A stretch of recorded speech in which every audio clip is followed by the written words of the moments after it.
Hello, and welcome to the Intel Briefing, your daily intelligence brief on global geopolitics. I'm your host, Daniel, the founder of HM Intelligence. Every weekday we bring you not just the news, but the so what on events and decisions that shape our world. The brief will be short and sharp, allowing you to stay informed and up to date. So grab a coffee and get ready to be informed.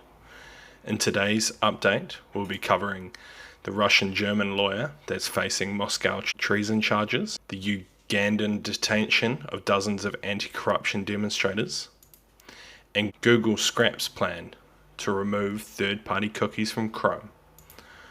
So firstly, the Russian-German lawyer that is facing treason charges in Moscow. The Moscow court on Tuesday extended the detention of Russian-German citizen Moyes, who was accused of treason in a highly sensitive case.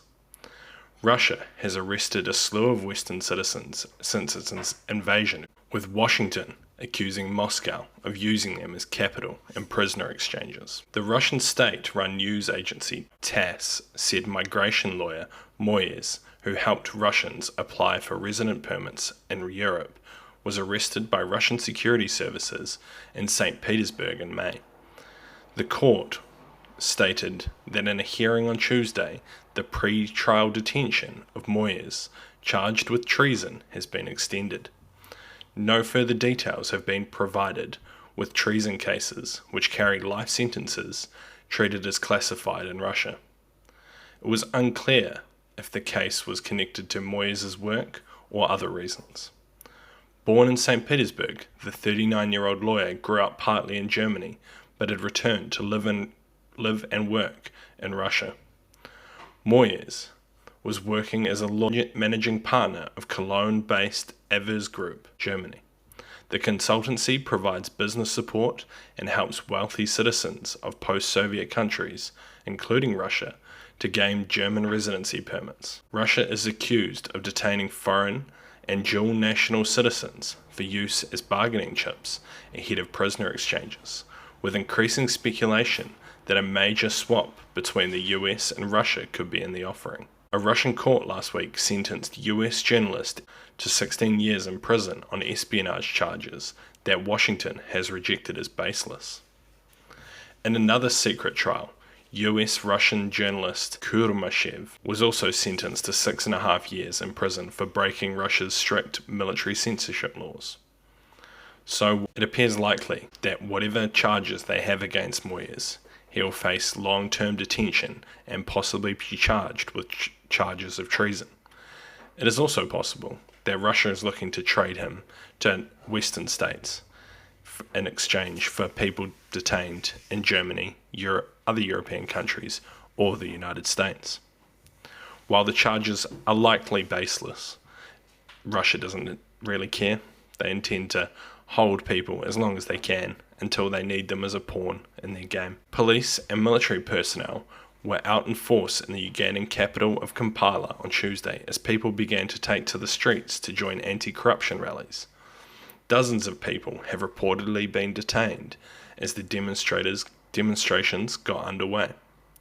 Security forces were deployed around the Parliament building, with all roads leading to it blocked off. Authorities banned a planned protest against corruption and human rights abuses in the country. Police said that youth-led protesters would lead to looting and vandalism. So what?